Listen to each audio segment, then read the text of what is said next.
He favors quiet, upper-class suburbs. In terrorized California, there was a bogeyman. There was a boogeyman. Kidnappings, rapes, murders spanning the 70s and 80s. My sister was the Golden State Killer's final victim. He's been dodging detectives for decades. Then DNA showed the former cop hiding in plain sight. We are thrilled with the decision to seek the death penalty. But tonight, Joseph DeAngelo strikes a deal to avoid death. How do you feel? Guilty, guilty, guilty.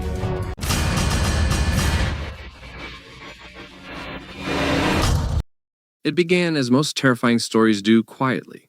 The neighborhoods were still, nestled in the calm of suburban life, where nothing more sinister than a flickering porch light or a barking dog disturbed the evening peace.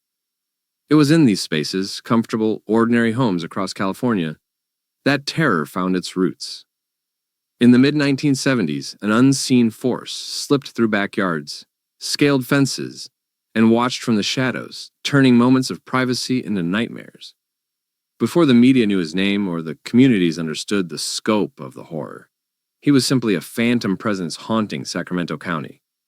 It started in Rancho Cordova in 1976, with a series of break-ins that bore a disturbing pattern, a meticulous method, a ruthless intent, and an eerie silence that surrounded each crime. The intruder left behind more than broken locks or ransacked drawers. He left behind a chill, a whisper of dread, a sense that safety had been permanently torn away. Victims reported waking in the dark to the blinding beam of a flashlight and the sound of a man's heavy breath just beyond their beds. He would bind his victims, often using items he brought with him or things he found in their homes. Husbands were tied up and left helpless, while the man focused on the women, sexually assaulting them with a level of cruelty that defied understanding.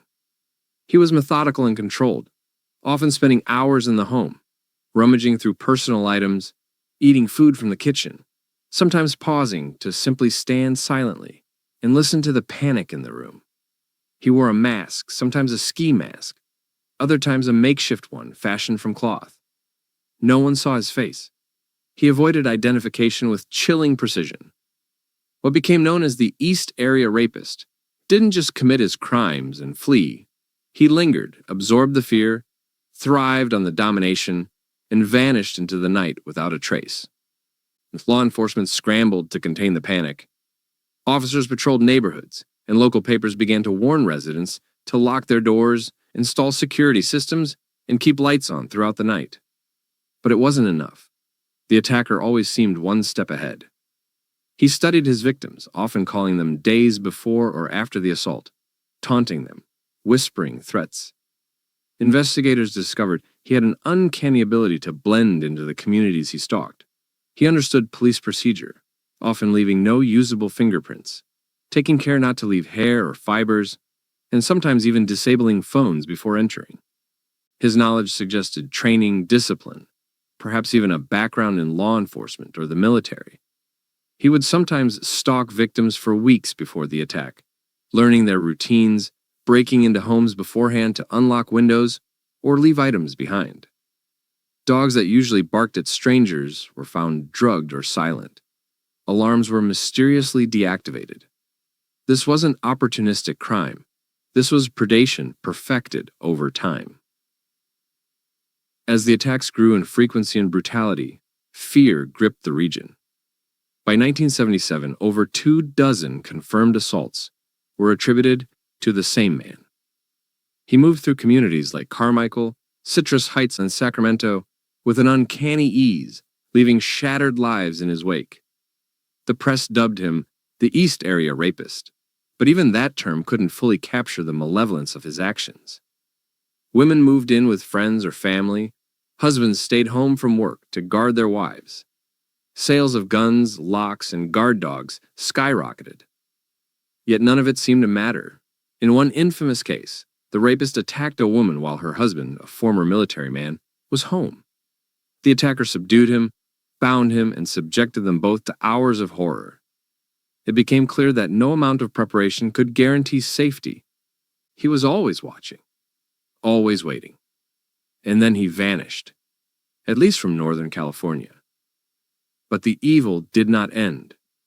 It migrated. In 1979, the pattern resurfaced hundreds of miles away in Southern California. New victims, new crimes, but eerily familiar tactics. A series of brutal murders, now involving couples, unfolded in places like Goleta, Ventura, and Irvine.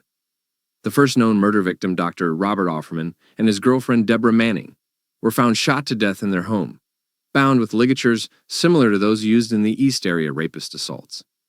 The binding had been broken, suggesting a struggle, and investigators believed the killer had escalated his behavior. What had once been sadistic sexual violence became calculated homicide. Police had long suspected that the rapist might eventually kill, and now their fears were confirmed. The killer was growing bolder, more violent, and more elusive. Soon the murders began to follow a terrifyingly familiar rhythm. Keith and Patrice Harrington were murdered in 1980 in Dana Point, a peaceful coastal town that now found itself drenched in blood. The couple had been bludgeoned to death in their bedroom. Again, signs of binding were present. The same method, the same brutality. Law enforcement began to suspect that the East Area Rapist and what the press was now calling the original Night Stalker were the same man. But the forensic tools of the time were limited, and with no solid physical evidence linking the crimes, theories remained unconfirmed. The media and police continued treating the cases as separate, inadvertently splintering public understanding of the scope and horror of what was happening. Throughout the early 1980s, the murders continued. The killer left few clues, but the similarities persisted: ligatures, missing personal items, and scenes that spoke to deep rage and control. Cherry Domingo and Gregory Sanchez were found dead in their Goleta home in 1981. Once again, bindings, bludgeoning, signs of forced entry, it was the same man. Investigators knew it, but they couldn't prove it. DNA technology had not yet matured, and the killer seemed like a ghost. Years passed. The last known murder occurred in 1986 when Janelle Cruz, an 18-year-old girl in Irvine, was raped and murdered while home alone. Her death bore the unmistakable hallmarks of the original Night Stalker, and then he disappeared. Completely. No more attacks. No more murders. It was as if the predator had dissolved into the very air he used to breathe down his victims' necks. For years, the case went cold. Detectives retired, leads dried up. But the damage was permanent. Families shattered, lives upended, survivors haunted. The man who had terrorized California for over a decade remained nameless and faceless. Meanwhile, new forensic technologies were slowly emerging. In the late 1990s, advancements in DNA profiling began to revolutionize cold case investigations. Samples taken from rape kits and crime scenes years earlier were now being tested and cross-referenced. In 2001, a critical breakthrough occurred. DNA evidence from the Southern California murders was conclusively matched to DNA from the East Area Rapist attacks in Northern California. It was the same man. Now, the authorities had a new name: the Golden State Killer. With the confirmation came a renewed push to bring the monster to justice. But the case still lacked a suspect. The killer had vanished decades earlier, and there were no viable leads. The DNA didn't match any existing profiles in law enforcement databases. Frustration returned. But so did determination. Investigators turned to genealogy, a bold new frontier in forensic science. By uploading the Golden State Killer's DNA profile to open-source genealogy websites, detectives hoped to find familial matches, relatives whose DNA bore enough similarity to lead them to the suspect's identity. It was a long shot, but it was all they had. In 2018, that long shot hit its mark. A partial match led them to a family tree that pointed toward one man, Joseph James DeAngelo. DeAngelo was a former police officer, a Vietnam-era Navy veteran who had worked in law enforcement during the time of the East Area Rapist attacks. He lived in the same neighborhoods, fit the physical description reported by some survivors, and had a disturbing history of violence. His firing from the police force in 1979 for shoplifting dog repellent and a hammer, a chilling detail in retrospect, had marked the end of his public law enforcement career. Now, in his 70s, DeAngelo lived in a modest home in Citrus Heights, quietly passing the years as a mechanic and father. Investigators placed him under surveillance. They collected items he discarded, tissue from a trash can, a cup from a fast food restaurant, and tested the DNA.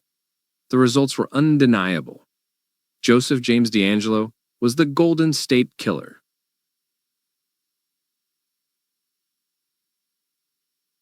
His arrest in April 2018 was a thunderclap heard across the nation.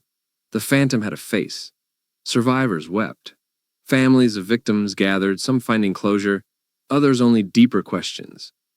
How could he have escaped detection for so long? How had he lived a normal life, raised children, participated in society, all while harboring unspeakable darkness? The answers were as complex as the crimes themselves. In the months that followed, DeAngelo was charged with 13 counts of murder and 13 counts of kidnapping.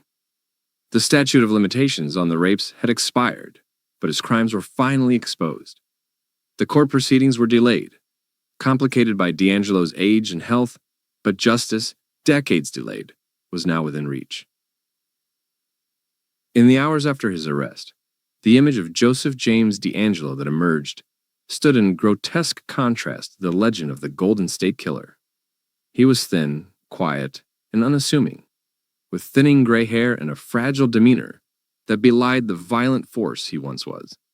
Reporters and neighbors swarmed the street outside his Citrus Heights home, stunned to learn that the man who had lived among them for decades, mowing his lawn, exchanging pleasantries, raising a family, was being named as one of the most sadistic serial offenders in American history. The house itself became a symbol of deception, a place that concealed a long-dead scream beneath years of silence. Those who knew DeAngelo in recent years described him as odd, but not dangerous. He kept to himself, often erupting in bursts of anger over minor things, but nothing that suggested the depth of horror he had once unleashed. That thin layer of civility had cloaked something monstrous, something that slept beneath the surface for years, but never died. As investigators searched DeAngelo's home and pieced together his movements during the years of the attacks, a disturbing timeline began to form. He had lived in areas where the crimes occurred, had worked in law enforcement during the early phases of the East Area Rapist assaults, and had relocated to Southern California shortly before the murders began there. Every movement matched, every detail aligned, but still there was a void in understanding. What had driven him? What dark psychology lay behind the mask? The surviving victims, many now in their 60s and 70s, washed with complicated emotions as their tormentor was finally unveiled. Some felt relief, others felt rage. All carried scars that time had not erased. They had spent decades living with the echoes of those nights, the whispers in the dark, the sound of breaking glass, the blinding flashlight, the voice telling them to lie still or die. And now the man who had haunted their past had a name. The prosecution faced the monumental task of bringing to court a case that spanned over 4 decades, 11 counties, and dozens of victims. Much of the physical evidence had degraded or been lost. Witnesses were elderly, records were incomplete. But the DNA evidence was irrefutable, a golden thread connecting each horror to one man. In June 2020, DeAngelo, now 74 years old, stood in a makeshift courtroom inside a Sacramento State University ballroom due to COVID-19 precautions. Shackled, wearing an orange jumpsuit and hunched in a wheelchair, he pleaded guilty to 13 counts of first-degree murder and 13 counts of kidnapping for purposes of robbery. He also admitted to dozens more rapes and crimes for which the statute of limitations had expired. His voice was low and raspy, almost inaudible at times, but the confessions landed with seismic weight. For many, it was the first time hearing him acknowledge what he had done. He offered no real apology, just acknowledgments. And yet, for the victims and their families, that moment carried the long-awaited sting of recognition. The sentencing hearing lasted several days. One by one, survivors and relatives of victims stepped forward to speak, confronting DeAngelo directly. They described the trauma, the sleepless nights, the marriages that crumbled, the lives permanently altered. Some cried, others screamed.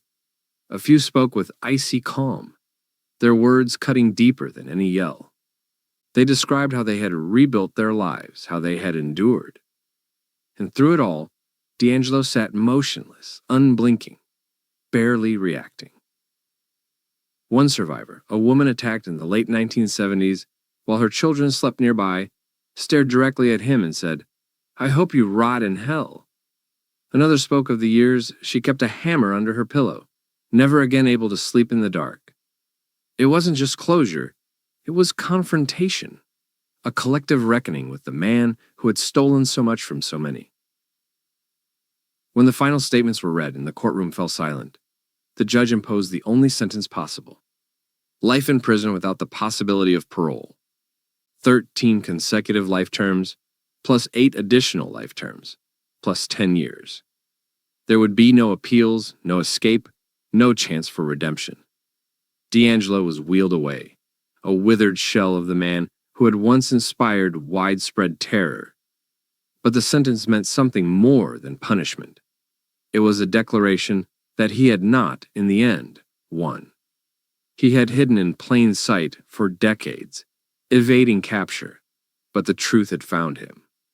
And though the justice system had taken years to catch up, it had finally delivered a verdict that echoed louder than his crimes. You are seen, you are named, and you are caged. In the wake of his conviction, the story of the Golden State Killer took on a new life, drawing attention to the growing power of genetic genealogy in criminal investigations. The method used to identify DeAngelo, uploading his DNA profile to GEDmatch, a public genealogy website, sparked a revolution in law enforcement tactics. The technique involved comparing crime scene DNA with genetic data uploaded by private citizens, often used for tracing ancestry or finding distant relatives. From those partial matches, investigators built complex family trees, cross-referencing locations, ages, and histories until they zeroed in on likely suspects. In DeAngelo's case, it had taken only a few months to move from match to arrest. The success of the strategy inspired law enforcement agencies across the country to revisit cold cases with new hope, but it also raised ethical questions about privacy, consent, and how genetic data might be used in the future. The line between public safety and personal privacy became a subject of heated debate, even as the technique helped solve dozens more long-forgotten crimes. For the survivors, the aftermath was both cathartic and complicated. Some began to speak publicly for the first time, sharing stories they had kept buried for years. They found strength in solidarity, in hearing others recount experiences that mirrored their own. Support groups formed, and documentaries and podcasts amplified their voices. Michelle McNamara's posthumously published book, I'll Be Gone in the Dark, had played a crucial role in reviving public interest in the case before DeAngelo's arrest. Her tireless investigation, driven by obsession and compassion, helped assemble a narrative that law enforcement had struggled to unify. Though she passed away in 2016, before DeAngelo's arrest, her work became a vital thread in the tapestry of justice. The title of her book was a quotation of the killer's own taunts, a chilling promise that he would return, that he would slip back into the lives of those he had harmed. But the title also carried a deeper message, one of defiance, of dragging evil out of the shadows and into the light. The communities affected by the Golden State Killer's rampage have spent years rebuilding, not just physically, but emotionally, culturally. Streets where attacks occurred are now quieter, but the memories remain. Children of survivors have grown up hearing fragments of horror whispered in family conversations. New homeowners sometimes learn after the fact that their houses were once crime scenes. But there's also been healing. Candlelight vigils, community events, and memorials have brought people together in shared resilience. The police departments, once humbled by the killer's ability to elude them, have since embraced new tools and formed stronger ties with the communities they serve. Lessons were learned. Mistakes were acknowledged. The ghosts of those early failures still linger, but they no longer define the legacy. The narrative has shifted from fear to resolution, from silence to testimony. Yet some mysteries remain. Investigators have long suspected that DeAngelo may have committed additional crimes, attacks and murders that have yet to be connected to him by DNA or other means. In particular, there are gaps in the timeline, stretches of time where he may have continued his behavior without leaving behind sufficient evidence. Some believe there could be victims who never came forward, who bore their trauma in silence, afraid or unable to speak. Others believe DeAngelo may have begun his crimes earlier than documented, possibly during his time in the Navy or before his known law enforcement career. The full scope of his evil may never be known. But each year, advances in forensic science bring the possibility of new revelations. Cold case detectives continue to revisit unsolved files, hoping that somewhere, in a forgotten box or overlooked report, another puzzle piece might be found. Inside the California State Prison, where DeAngelo now lives out his final years, time moves slowly. He remains under protective custody due to the nature of his crimes. Other inmates, even murderers, often view rapists and child predators with particular contempt. DeAngelo is largely isolated, his days marked by routine and his nights by the very silence he once shattered. He eats bland meals, receives minimal interaction, and sits in his cell as the world he terrorized moves on without him. The mind that once orchestrated complex stalking rituals, plotted escape routes, and terrorized dozens is now confined to a concrete box. There is no audience, no fear to feed on, no victims to dominate, just steel bars and fading echoes of the past. For many, that image is not just justice, it is poetic justice. But the legacy of the Golden State Killer stretches beyond one man. It is a story about the durability of trauma and the power of perseverance. It is about the victims who refused to be forgotten, the detectives who never stopped hunting, and the evolving science that finally cracked a seemingly unsolvable case. It is about the journalists, the citizen sleuths, and the families who carried torches through years of darkness. And it is a cautionary tale, a reminder that evil can wear any face, live in any neighborhood, and sometimes hide behind a badge. But it also affirms that no matter how long justice is delayed, it can still arrive. It can knock on a door in the middle of a quiet neighborhood and change history. It can turn a whisper into a name. And in the end, that name, Joseph James DeAngelo, is no longer a mystery. It is not a specter or a myth. It is a man exposed and condemned.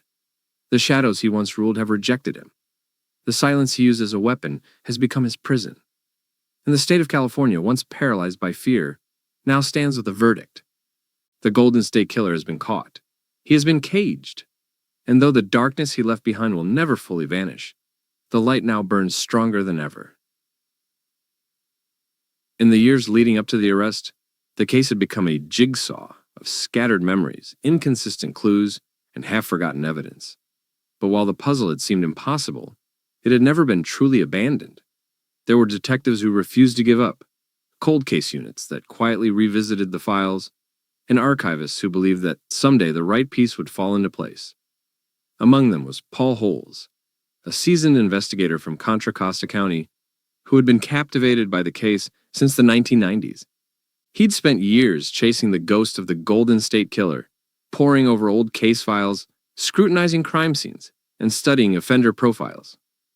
Holes' obsession with finding the truth bordered on the personal, and as new forensic techniques became available, he began exploring the revolutionary idea of using genealogical databases to identify the killer's family line. It was a long shot, a desperate leap into uncharted territory, but it became the catalyst for one of the most significant breakthroughs in modern criminal history. The process began with a painstaking recreation of the suspect's genetic profile, using decades-old biological evidence collected at multiple crime scenes. That profile was then uploaded to GED Match, a public genealogy website that allowed users to share their DNA results in search of relatives. Within days, the investigators had a hit. Not a direct match, but a distant cousin. From there, the team began building a family tree, working backwards through generations, tracing marriages, births, and migrations. narrowing the pool of potential suspects. It was meticulous, exhausting work, requiring long hours and deep concentration, but slowly, a picture began to emerge. One man's name kept rising to the surface: Joseph James DeAngelo. He matched the profile almost perfectly.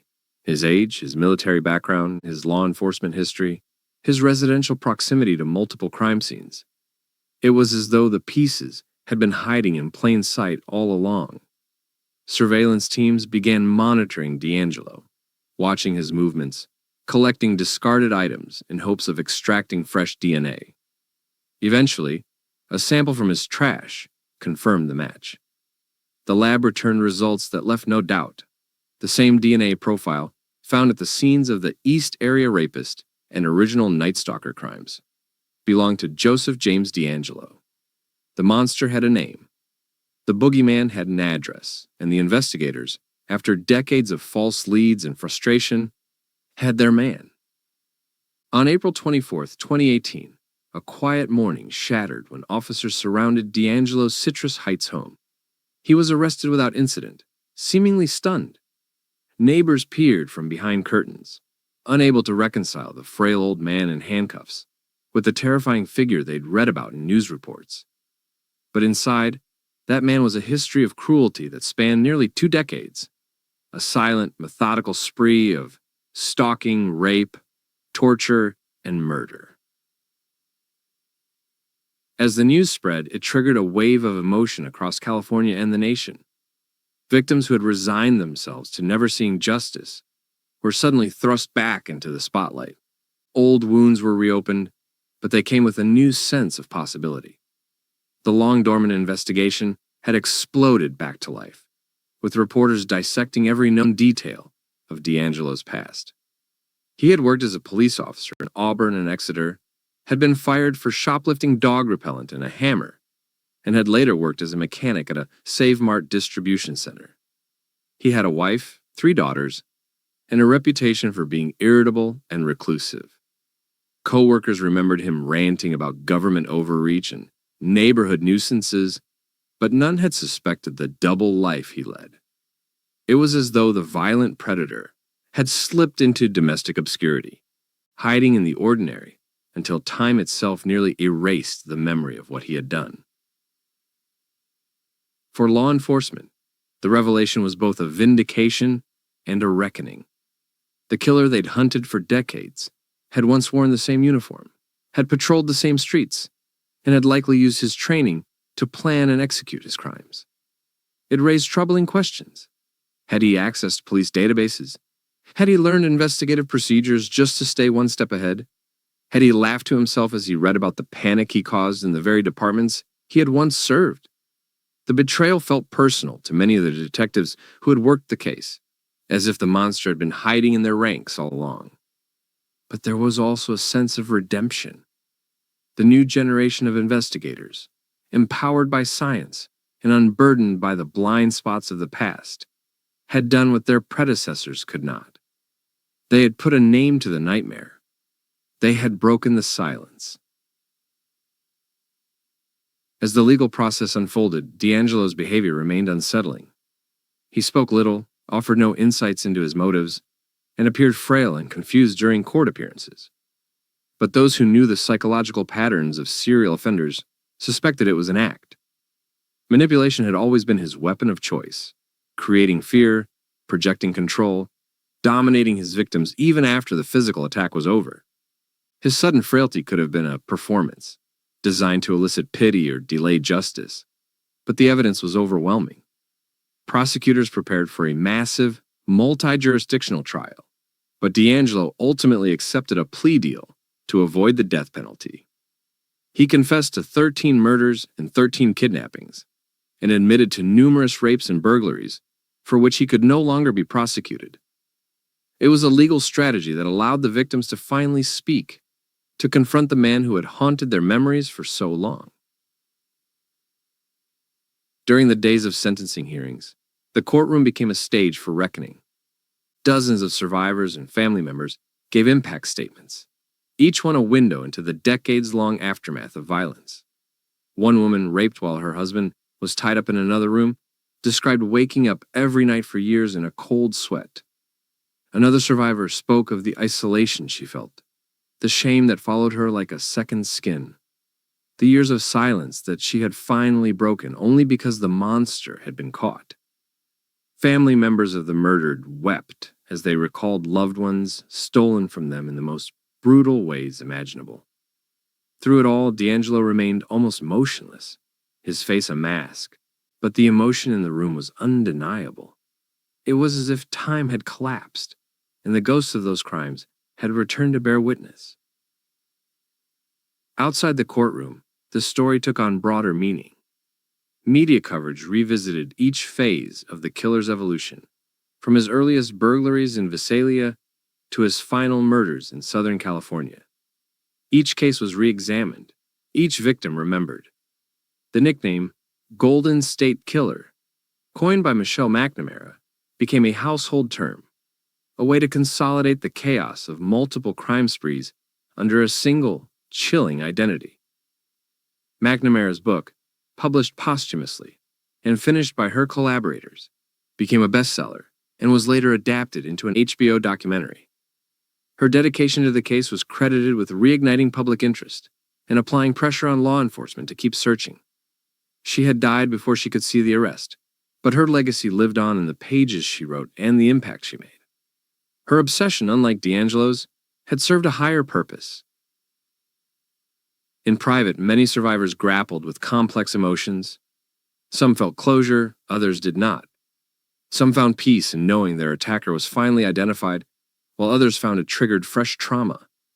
The scars, both physical and psychological, had never truly faded. Relationships had been strained, careers affected, mental health shattered, and now, with the face of their attacker revealed, some questioned how such a man could have lived among them undetected for so long. The answer, perhaps, lay in DeAngelo's duality: the predator and the father, the cop and the criminal, the neighbor and the nightmare. He had mastered the art of camouflage, hiding in the ordinary, blending in with just enough eccentricity to avoid suspicion, but never enough to raise alarms. It was a form of evil that didn't roar. It whispered, waited, and watched. The Golden State Killer case became a turning point in forensic science and criminal justice. Genetic genealogy, once a niche tool, exploded in popularity and controversy. Law enforcement agencies across the country began applying it to cold cases, leading to a cascade of arrests in long unsolved crimes. At the same time, lawmakers and privacy advocates began calling for new regulations to govern the use of public DNA databases. Ethical lines blurred as the technology advanced. Should a person's distant cousin's decision to upload their DNA open the door to their own potential investigation? Was the promise of justice worth the potential erosion of privacy? These debates intensified as more cases were solved, each bringing both celebration and concern. The legacy of the Golden State Killer was not just one of horror, but of transformation, a crime story that reshaped how justice is pursued in the modern age. In prison, DeAngelo's world shrank to a 6-by-9-foot cell.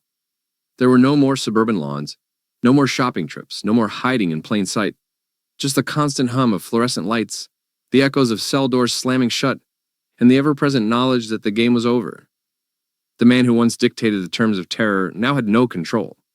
He rose, ate, and slept by someone else's schedule. He was no longer a phantom. He was property of the state.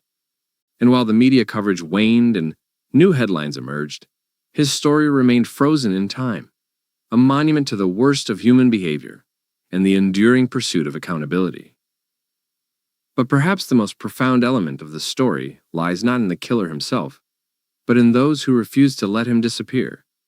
The victims who testified, the detectives who persisted, the citizen sleuths who combed through records, and the journalists who refused to let the case go cold, all played a role in lifting the veil.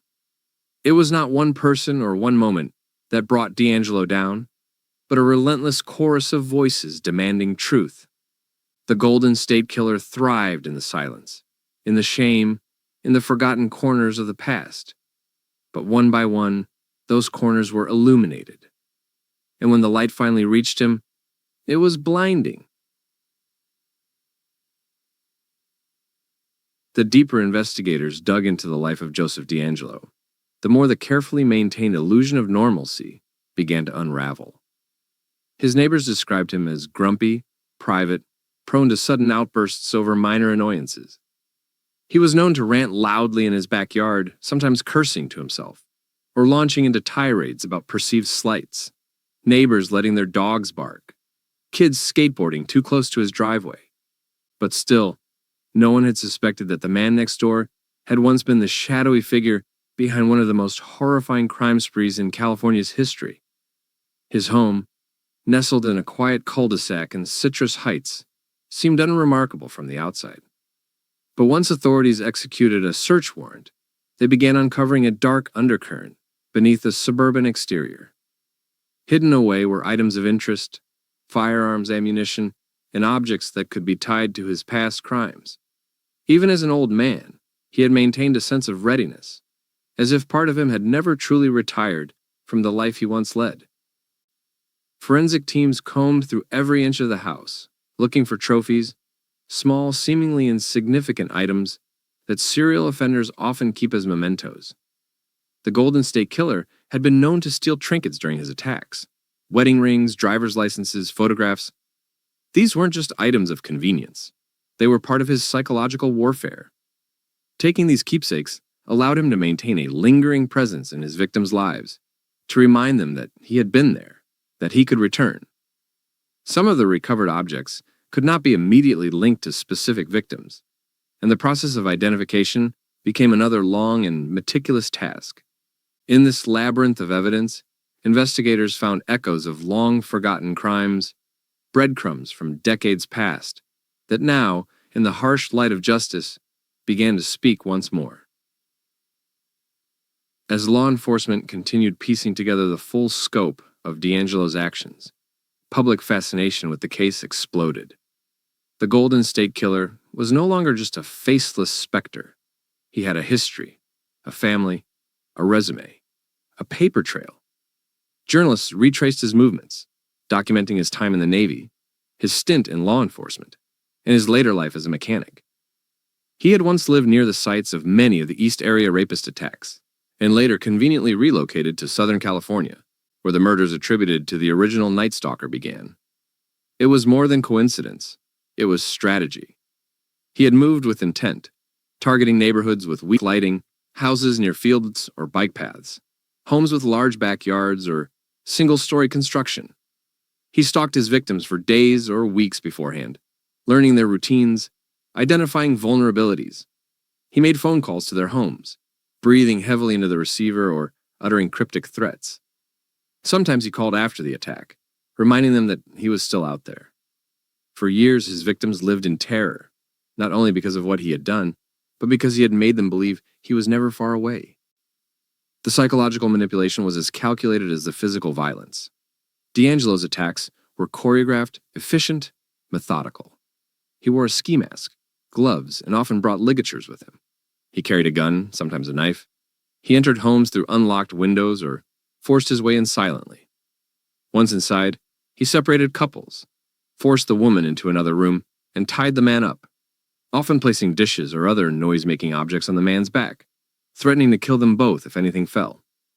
Then he would take his time with the woman, raping her repeatedly, whispering threats, mocking her, sometimes crying or speaking in different voices.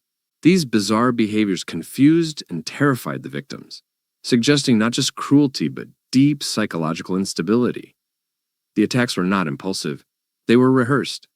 He brought food, rifled through drawers, made himself at home, and when he left, he disappeared without a trace, as if swallowed by the night. There was a particular cruelty in his choice of victims. He often targeted young women, many in their teens or 20s. Later, he began attacking couples, escalating the threat level. He seemed to thrive on dominance, on the act of shattering a home's sense of safety. For the victims, the aftermath was not just physical pain or temporary fear. It was a lifelong trauma. Many never felt safe again, even in their own homes. Some moved away, changed their names, tried to forget. Others kept silent for decades, afraid of being blamed, disbelieved, or re-traumatized. In the 1970s and 80s, rape was often misunderstood by the legal system and stigmatized in society. Victims were questioned harshly, their morals scrutinized, their behaviors picked apart. The Golden State Killer operated within that climate of silence and shame, exploiting the gaps in the system and the culture that protected predators more than survivors. His pattern shifted in the early 1980s. The rapes suddenly stopped. For a time, it was assumed the East Area Rapist had vanished, been arrested for something unrelated, or died. But then in Southern California, a new killer emerged, the original Night Stalker. At first, investigators didn't connect the dots. The geographical distance, the change in modus operandi, the increased brutality. It all suggested a different offender. But eventually, through DNA evidence and behavioral analysis, it became clear the East Area Rapist and the original Night Stalker were one and the same. The transition from rape to murder wasn't just an escalation, it was a transformation. He no longer needed his victims to survive. Their silence in death was, to him, the ultimate control.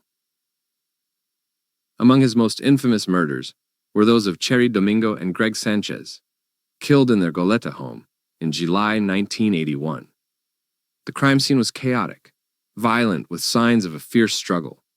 Investigators believed Greg had fought back, catching the killer off guard. But ultimately, both victims were bludgeoned to death. Their murders bore the hallmarks of the Golden State Killer, binding, a silent approach, control, but there was also a rawness to the violence that suggested rage. Another notable case was the murder of Janelle Cruz, an 18-year-old girl attacked in her Irvine home in 1986.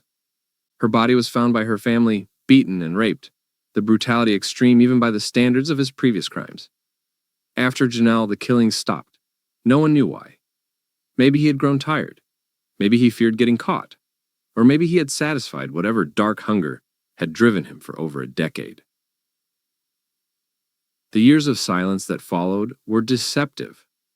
While the crimes ceased, the wounds remained open. Cold case units occasionally re-examined the evidence, new detectives picked up the files, and amateur sleuths shared theories online. But without a suspect, without fresh leads, the trail seemed forever cold. It wasn't until the rise of consumer DNA testing that the dormant case was jolted back to life. And when the arrest finally came in 2018, it felt both sudden and overdue, a shocking end to a story that had spanned generations.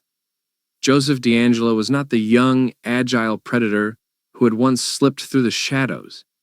He was a white-haired septuagenarian in a wheelchair, whispering to himself in court. But beneath that exterior, investigators and survivors knew was the same calculating mind, the same hands that had tied hundreds of knots, the same voice that had whispered death into the ears of terrified women. The court proceedings took on the tone of both a criminal trial and a historical reckoning. Because of the statute of limitations, DeAngelo could not be charged with the rapes, only the murders and a handful of kidnappings.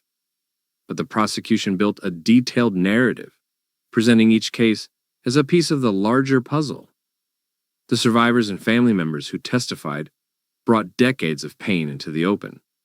They spoke of marriages ruined, careers derailed, children raised in fear. One man recalled walking in on the aftermath of his sister's murder, the image haunting him for 40 years. A woman described how her sense of self had been permanently shattered, how she had spent years pretending to be okay. Some victims forgave DeAngelo, others called him a monster to his face. Through it all, he said it's almost nothing. No explanations, no remorse, just the same vacant stare. His legal team presented him as an old man in declining health, unfit for the death penalty. But prosecutors pointed out that he had lived freely for decades, while his victims had carried invisible scars every single day. The plea deal he accepted spared him from execution, but condemned him to life without parole. In a courtroom heavy with emotion, Judge Michael Bowman handed down multiple life sentences, one after the other, each representing a life stolen, a family shattered, a story unfinished. and as the final gavel fell, a weight seemed to lift, not just for the victims, but for an entire state that had lived in the shadow of a faceless killer. The aftermath of the sentencing brought reflection. The use of genealogical databases sparked national debate, with some privacy advocates warning of government overreach. Others hailed the method as a vital tool for justice.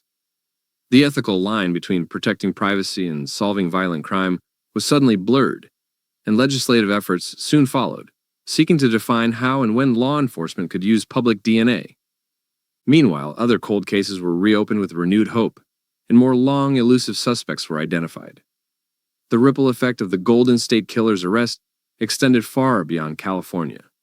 It reshaped the future of criminal investigation itself. DeAngelo was sent to North Kern State Prison, where he now lives in near total isolation. There are no victims to control, no neighborhoods to terrify, no backyards to rant in. His voice, once used to threaten and manipulate, is now heard only by the guards who escort him. He receives no special privileges, and his movements are monitored constantly. To the public, he has become less than a man. He is a symbol of a past, finally brought to heel. But for those who lived through his terror, who felt his breath in the dark, his name will never fade. He is the reason they still lock their windows, double-check their doors, startle at every creak in the floorboards. He is the echo in the silence, the shadow in the hallway, the scar that never fully fades. And yet, even in this darkness, there is light. Survivors who had been silenced for decades found their voices again. Detectives who once believed they had failed lived to see justice done. Families who had buried loved ones without answers finally received a name, a face, a measure of truth. The Golden State Killer wanted to instill fear, to control, to disappear into anonymity. But history had other plans.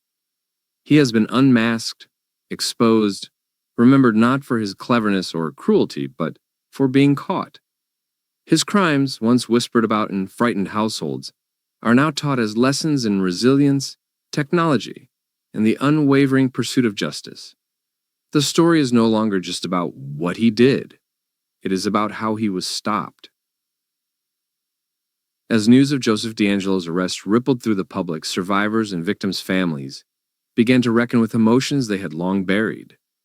For some, it had been over 40 years since they had last seen the man who terrorized their lives.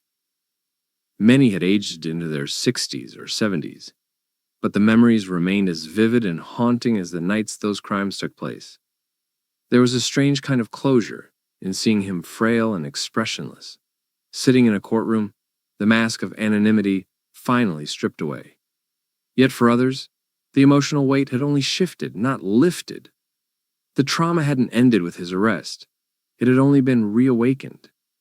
The nightmares returned, the anxiety resurfaced, and the relentless questions, why, how, what for, pressed into their thoughts with renewed intensity. For decades they had lived with the silence, the not knowing, and now they were left grappling with the fact that he had been hiding in plain sight, living a seemingly normal life, untouched by justice. What shocked many was just how ordinary DeAngelo's existence had become after his last known murder in 1986. He had a wife, children, even grandchildren. He worked as a truck mechanic. He went grocery shopping, paid bills, mowed his lawn. Neighbors recalled that he rode his motorcycle through the streets with a certain arrogance, sometimes shouting obscenities, other times keeping to himself. To those living nearby, he was strange but not threatening. No one connected the old man next door to the monstrous crime that had once paralyzed California with fear. He had carved out a quiet, invisible existence, insulated by the very domesticity he had once targeted in his victims. That contrast between the savage past and the mundane present unsettled many. How could someone who committed such brutal acts then sit in his living room and watch television, raise a family, pay taxes? It wasn't just chilling, it was incomprehensible. As prosecutors prepared their case, they relied heavily on the emotional testimony of victims and the overwhelming physical evidence collected over the decades. Though the statute of limitations had expired on the rapes and burglaries, the murders still held legal weight. DNA tied DeAngelo definitively to multiple homicide scenes. Blood samples, semen stains, and touch DNA that had once sat dormant in evidence lockers were now the cornerstones of a case that couldn't be denied. There was no room for ambiguity. The science was irrefutable. He had been there. He had done those things. And the courtroom became the arena where every unspeakable act was given voice. The survivors who took the stand didn't just share their pain, they reclaimed their narratives. Many had never spoken publicly about their assaults. Some had changed names, moved to different states, buried their experiences so deep that even their closest family members didn't know the full story. But now, in front of cameras, reporters, and DeAngelo himself, they told the truth. They described the moments when they were jolted from sleep by a flashlight in their faces, the terror of being bound, the degradation of the repeated assaults. They spoke of the months and years that followed, of broken relationships, fear of intimacy, distrust of law enforcement. One woman described how she slept with a baseball bat beside her bed for decades. Another explained how the sound of footsteps behind her still made her freeze in fear. Their words painted a portrait not just of violence, but of enduring strength. Among them was Jane Carson Sandler, one of the earliest known victims, who had been raped in front of her toddler son in 1976. Her life had spiraled into chaos after the attack, marked by fear, depression, and a desperate search for meaning. Yet she became one of the most vocal advocates for justice, pushing authorities to keep investigating, keeping the memory of the victims alive. Her resilience embodied the spirit of all those who refused to let the Golden State Killer be forgotten. Others followed her example, creating support groups, writing memoirs, speaking to the press. They refused to be defined by what had been done to them. Instead, they defined themselves by what they did in the aftermath. Their collective voice became a force that would not be silenced. During the court proceedings, Joseph DeAngelo remained a ghost of the man he once was. He barely spoke, often appearing frail, hunched, shuffling as if the weight of his crimes had physically diminished him. But many questioned whether this weakness was genuine or performative. Some suspected he was exaggerating his condition, trying to appear pitiable in hopes of leniency. Video footage emerged of him in his jail cell, moving with agility, climbing onto furniture, performing tasks with ease, behavior that contradicted the feeble image he presented in court. For victims and their families, these revelations stirred anger. He was not a feeble old man, they argued. He was the same calculating predator who had once outwitted police, who had mocked his victims, who had laughed in the face of justice. His frailty now did not erase the fear he had inflicted then. Despite the overwhelming evidence, the legal system faced challenges in bringing every crime to court. Some murders occurred in jurisdictions where the cases had grown cold, where records had been lost or witnesses had passed away. Some rape cases had been so poorly documented at the time that they could not be revived. Still, the prosecution painted a full picture, using the available data to establish a timeline and method of operation that left no doubt. In exchange for avoiding the death penalty, DeAngelo pled guilty to 13 counts of murder and 13 counts of kidnapping for robbery. He also admitted to dozens of rapes and crimes for which he could not be formally prosecuted. This plea deal was controversial. Some felt he deserved the death sentence. Others believed the confession and life imprisonment offered more closure. What mattered most was that he had finally been forced to admit in his own voice that he was the man who had haunted California for so long. The day of his sentencing was a spectacle of reckoning. Victim after victim stood to deliver their impact statements, addressing DeAngelo directly. They called him a coward, a sadist, a monster. They detailed the lives they could have lived if he hadn't stolen their safety, their innocence, their peace. Some brought photos of loved ones he had killed. Others read letters written decades earlier, when they had first tried to process the trauma. A few found the strength to forgive him, but most made clear that his crimes had left permanent wounds. Throughout it all, DeAngelo sat motionless, rarely reacting, a blank slate that offered no comfort, no remorse, no answers. When it was his turn to speak, his voice was barely audible. He said he was sorry. For some, it meant nothing. For others, it meant everything. He was sentenced to multiple consecutive life terms without the possibility of parole. The judge called his crimes the most heinous he had ever encountered, a reign of terror unparalleled in modern history. DeAngelo was led out of the courtroom in chains, no longer a mystery, no longer a myth. His face, once the subject of sketches and composites, was now a mugshot. His name, once unknown, was now infamous. The Golden State Killer was no longer a ghost. He was a prisoner, confined to a cell, stripped of power. And though the sentence could never undo the damage, it marked the end of a chapter that had haunted California for generations. The aftermath rippled through law enforcement communities across the country.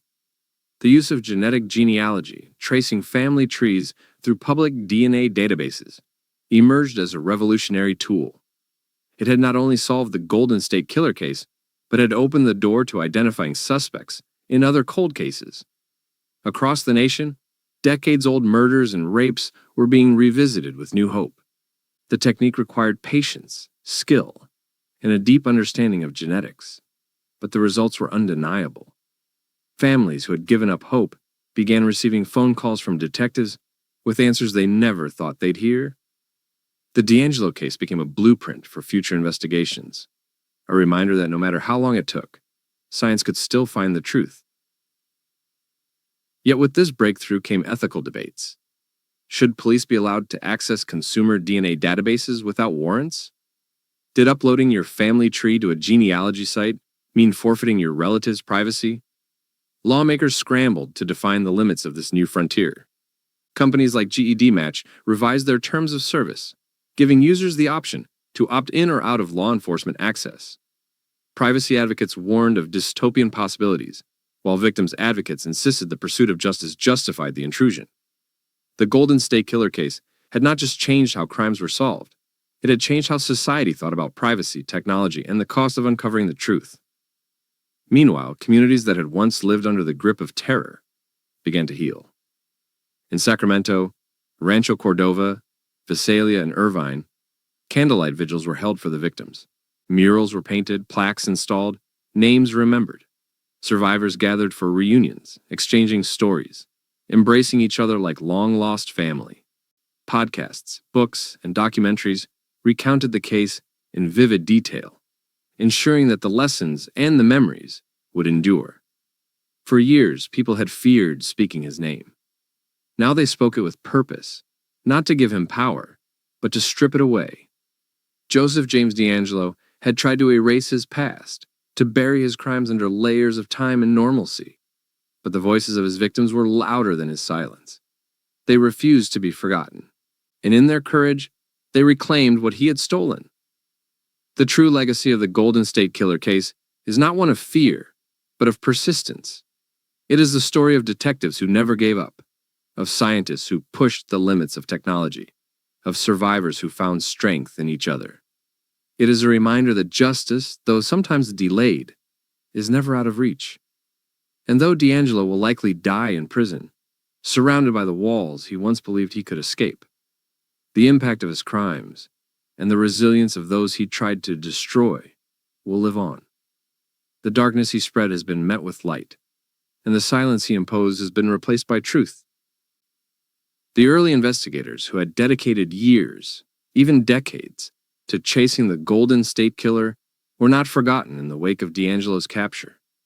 Men and women who had once walked the quiet streets of Goleta, Visalia, Citrus Heights, and Contra Costa County remembered the early nights spent combing through scenes littered with evidence, trying to make sense of chaos. Many of those officers had since retired or passed away, their files tucked away in storage boxes, their memories filled with lingering questions. Now their work was being honored, their diligence vindicated. But their reflections weren't just triumphant. They were complicated, tinged with regret and what-ifs. Some spoke openly about the frustration of chasing shadows, of interviewing suspects who came close but never quite matched, of watching families wait for answers they couldn't provide. For many, DeAngelo's unmasking was the long-awaited closing of a wound that had festered in the background of their lives for years. Among those most deeply impacted were the families of the murder victims, individuals whose loved ones had vanished in the dead of night, whose bodies were found bound, bludgeoned, and discarded in backyards, on bedroom floors, or in rural ditches. They had endured years of speculation, false leads, and unanswered calls. When the arrests finally came, some of them were too old or too emotionally spent to speak to the press. Others found strength in telling their stories. The brother of Janelle Cruz, the Golden State Killer's final known victim, recalled how the brutal murder of his teenage sister had shattered their family, and how her case remained unsolved for over 3 decades. Her death had marked the end of DeAngelo's known crimes, yet her name had long remained buried beneath the more publicized rapes and earlier murders. With his capture, her story was finally brought into the light, her name etched into the narrative with the attention it deserved. The emotional toll wasn't confined to the victims or their families. Journalists who had covered the cases in the 1970s and 1980s, often at great personal risk, also spoke out. Some recalled receiving threatening phone calls after reporting on attacks, possibly from the killer himself. Others remembered the fear that permeated the communities they covered, the way entire neighborhoods banded together to form neighborhood watch patrols, how local hardware stores sold out of deadbolts, window locks, and alarm systems. The Golden State Killer didn't just target individuals, he infected communities. He left a legacy of hypervigilance, turning California's quiet suburbs into fortresses of suspicion and fear. For many of those who lived through that era, DeAngelo's arrest brought a strange mix of vindication and vulnerability, a reopening of wounds they had learned to live with. In court, as the legal proceedings wore on, more layers of DeAngelo's double life began to unravel. Former friends and coworkers came forward with stories that, in retrospect, felt laden with signs, angry outbursts, misogynistic jokes, moments of paranoia. Some remembered how fiercely private he was, how he would rage at seemingly minor inconveniences, how he would storm out of conversations or throw tools across the garage. A neighbor once recounted how DeAngelo had launched into a profanity-laced tirade over a dog barking too loudly. But no one imagined that the same man had once crawled through windows with a knife in his hand and a ski mask over his face, prepared to destroy lives in the most personal, invasive ways imaginable. Psychologists attempted to profile him, to make sense of the mind behind the crimes. They pointed to the possibility of early trauma, a need for control, a compulsion that escalated over time. Some speculated that his time in the Navy and on the police force had given him skills that he later turned against his victims. He understood law enforcement procedure. He knew how to avoid detection. He anticipated responses, predicted weaknesses. That knowledge made him uniquely dangerous. But others resisted any attempt to humanize him. They warned against offering explanations that might be interpreted as excuses. His actions were calculated, cold, and methodical. He took trophies, stalked his targets, manipulated entire households. There was no moment of passion, no loss of control, only a deliberate commitment to terror. One of the most disturbing elements of DeAngelo's crimes was his manipulation of silence and sound. Survivors described how he would whisper to them in the dark, mock them, threaten them with death if they moved. He forced husbands and boyfriends to lie face down, stacking plates on their backs, warning that any shift in weight would trigger lethal consequences. Then he would lead the women away, sometimes just a few feet, and subject them to hours of rape and psychological torment. He moved through their homes with the familiarity of someone who had studied every creak in the floorboards.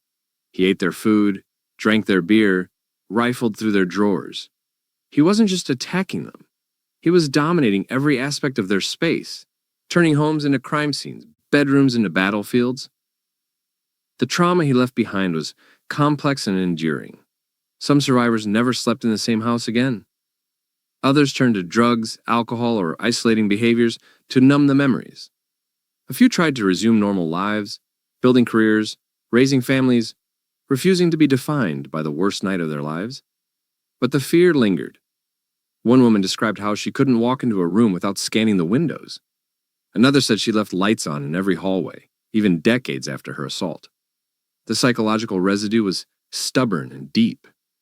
And while therapy, support groups, and advocacy helped many reclaim their strength, the shadows of DeAngelo's crimes never fully disappeared.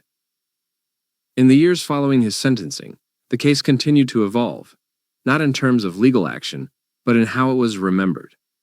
Documentaries and true crime series dissected every detail, from the earliest break-ins in Visalia to the final DNA match in 2018. Some praised these efforts as necessary tools for public awareness and justice. Others criticized them as exploitative, arguing that the media frenzy sometimes overshadowed the victim's humanity. Books were published, each offering a different perspective, some from investigators, some from journalists, some from survivors themselves. Michelle McNamara's posthumously published I'll Be Gone in the Dark remains central, not only because it helped refocus public interest on the case, but because it captured the obsession, the determination, and the emotional cost of hunting someone who didn't want to be found.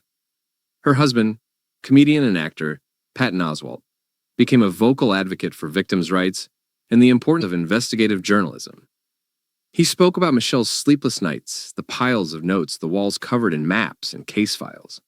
Her commitment to solving the case had consumed her, and in some ways, it had cost her her life.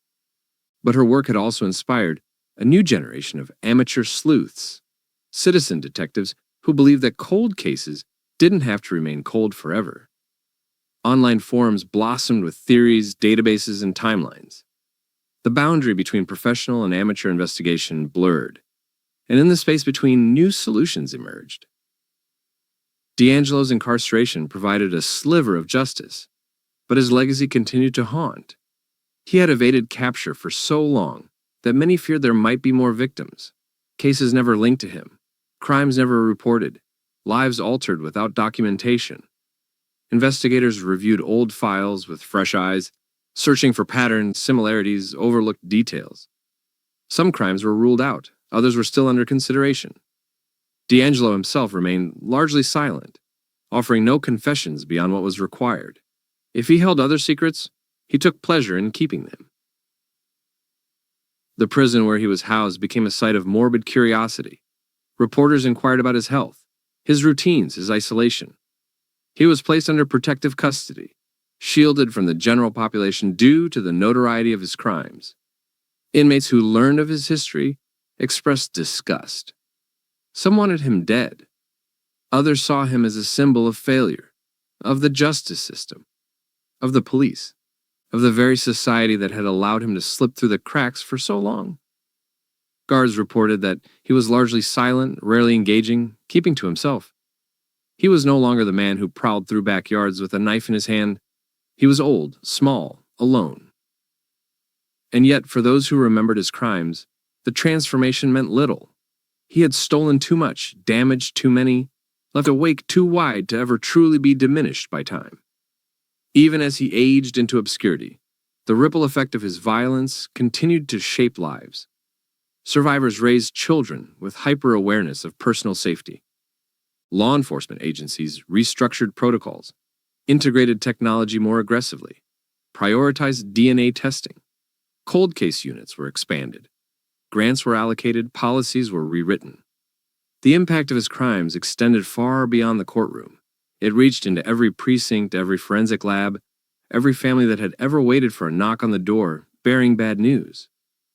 What made the Golden State Killer case so haunting wasn't just the brutality, it was the sheer volume, the audacity, the scope. He adapted, changed, evolved. He started as a burglar, then became a rapist, then a murderer. He moved across counties, changed methods, altered his approach, and all the while he remained a step ahead. For years he mocked the system that sought to contain him. And in a dark twist, it was his own biology, his DNA, the one thing he couldn't change, that finally brought him down. He had spent decades trying to disappear, but science refused to let him. The communities he targeted have not forgotten. In neighborhoods where he once stalked his victims, there are now plaques and memorials. People walked past the homes he once invaded, aware of their history, honoring the pain with remembrance. School children learn about the importance of DNA testing and forensic science. Survivors continue to speak at events, to share their stories not with shame, but with pride in their survival. The culture of silence has shifted. Where once there was fear and stigma, there is now a chorus of voices, each one demanding justice, each one refusing to be ignored.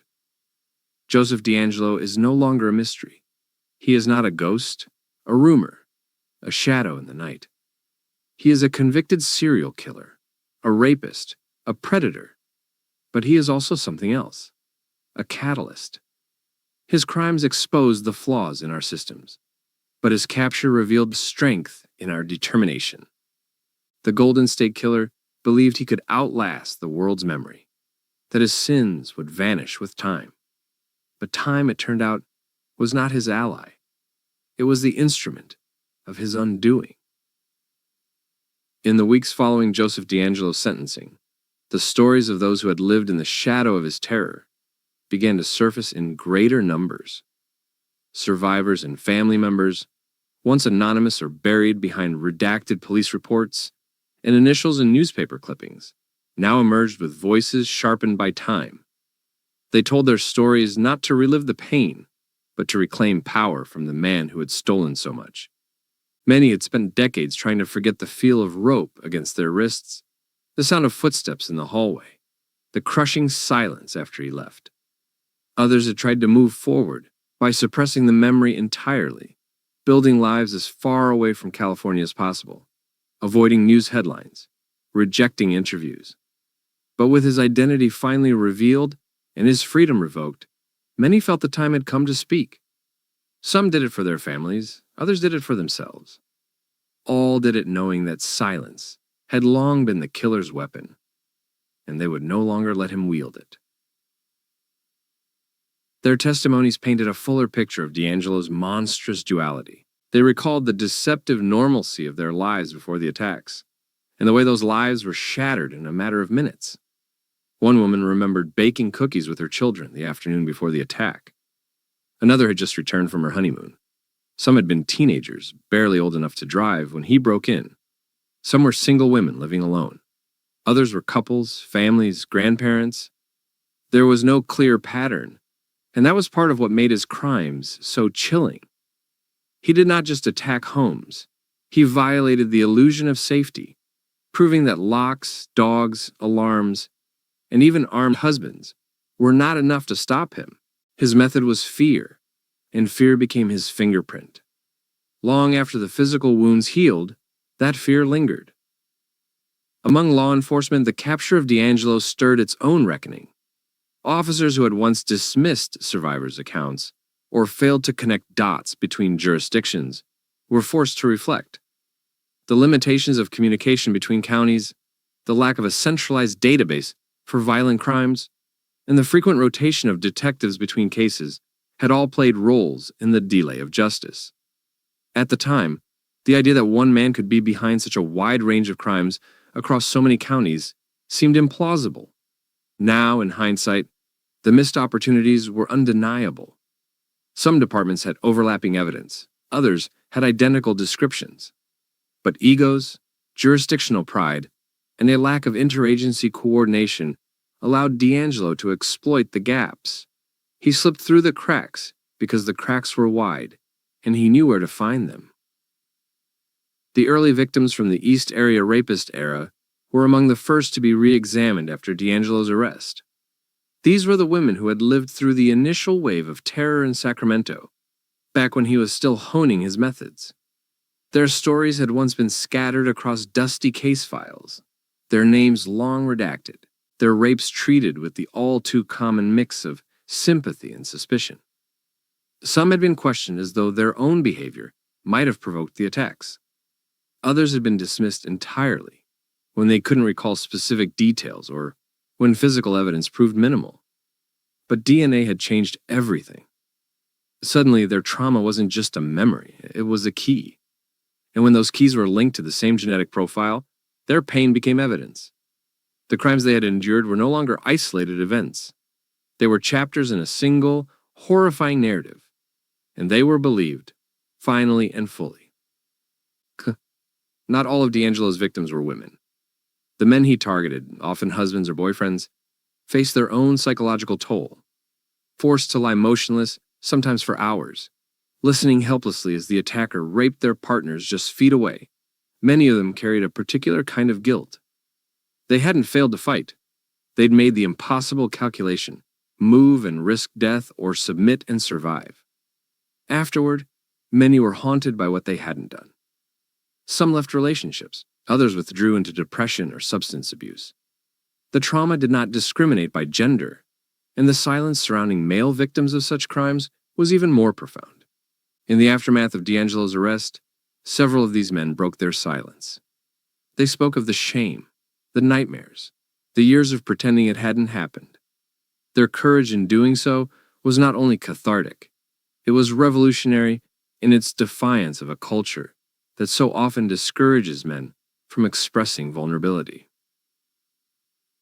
The use of genetic genealogy to capture DeAngelo sparked a national conversation. Some hailed it as a triumph of science over evil, a masterstroke of modern forensics. Others raised concerns about privacy, civil liberties, and the future implications of law enforcement accessing commercial DNA databases. Legal scholars debated the ethics of using publicly available genetic information for criminal investigations. Was it a violation of rights, or a logical evolution of policing in the digital age? DeAngelo's case became a legal testbed. In the years following his arrest, dozens of cold cases across the country were solved using similar methods. Serial killers, rapists, and long unknown murderers were identified. Many elderly, many unsuspected. The same tool that had toppled DeAngelo began to reshape the entire landscape of criminal justice. But with that power came responsibility. Agencies were forced to confront the limits of DNA. Genetic material could tell investigators who, but it couldn't always explain why. It couldn't offer closure, only certainty. And in some cases, it raised new questions. How many other killers had evaded detection? How many rape kits still sat untested in evidence lockers across the country? How many lives had been irrevocably altered while law enforcement lagged behind, underfunded, understaffed, or simply uninterested? DeAngelo's arrest shined a light not just on his crimes, but on a system that had allowed them to stretch on for decades. Even as investigators combed through his past, there remained a lingering suspicion that the full extent of his crimes had yet to be uncovered. Reports from the early 1970s, particularly during his time as the Visalia Ransacker, hinted at additional break-ins, assaults, and potentially unreported attacks that could be linked to him. Survivors from that era, now in their 70s or 80s, came forward with new details. They remembered the way the intruder moved, the objects he stole, often items of little monetary value, but immense sentimental worth. They described eerie moments when they'd felt watched, phones ringing late at night, shadows at their windows. Some had never filed police reports. Others had been ignored. Now, with his face plastered across every news outlet, the memories returned in waves. What if he had been the man they'd seen in the backyard that night? What if he had entered their homes and left without a trace? DeAngelo himself offered no answers. During his court proceedings, he sat expressionless, often appearing frail and detached. He did not look like the man who had once leapt fences and overpowered armed men. He mumbled apologies, made ambiguous gestures of remorse, but provided no details, no names, no acknowledgement of the full horror he had caused. His refusal to speak left many frustrated. Prosecutors had agreed to forego the death penalty in exchange for guilty pleas on 13 murder charges and 13 kidnapping for robbery charges, plus a blanket admission of guilt for numerous uncharged rapes and other crimes. It was a legal compromise, meant to avoid a lengthy trial, to spare victims and families the pain of prolonged testimony. But in avoiding that trial, they also avoided answers. And for some, that silence felt like a final insult. Still, others saw his silence differently, not as defiance, but as defeat. He was no longer in control. He could not dictate the narrative. He could not escape the spotlight by disappearing into myth. He was a man caged by truth, stripped of anonymity, reduced to a prisoner number.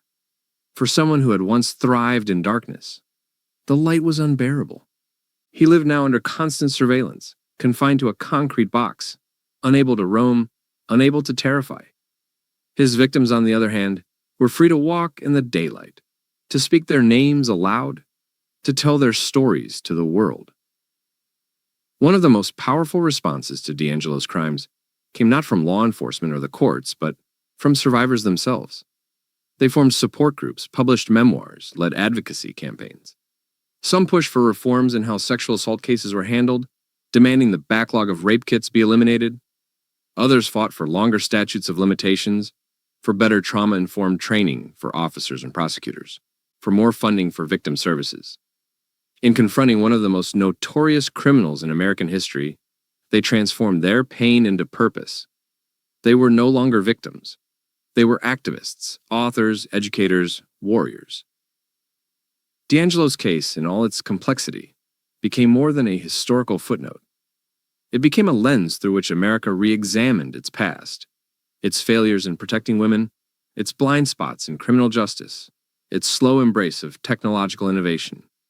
His reign of terror had lasted over a decade, but its consequences stretched far longer. And yet, in the end, the communities he tried to fracture had come together.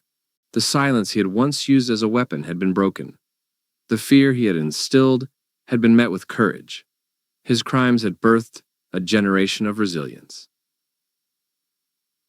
As he faded from headlines, his victims remained. They are not forgotten. They are not statistics. They are names, voices, stories etched into history. Their pain was real. Their recovery, heroic. They are the ones who survived Joseph DeAngelo, who endured the nightmare and lived to see justice done. They did not get every answer, but they got the one that mattered most. He would never hurt anyone again. In the months that followed DeAngelo's sentencing, the focus gradually shifted from the courtroom to the broader consequences of his decades-long crime spree. Though he was behind bars, the aftermath rippled outward like shockwaves across the lives he had touched and the communities he had scarred. There were cities in California where his name had become a synonym for terror, places where his presence had loomed like an invisible predator for years. In Sacramento, Visalia, Irvine, and Goleta, people remembered not only the attacks, but the atmosphere of dread that had blanketed entire neighborhoods. Nighttime walks had disappeared, curtains were drawn tighter, dogs barked louder, families slept with baseball bats near their beds. The return to peace was not immediate. It came slowly in measured breaths and tentative gestures.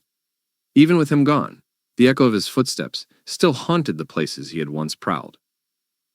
Investigators across the state took a renewed interest in unsolved cases from the 1970s and 1980s, particularly those that had previously been dismissed or attributed to lesser-known offenders.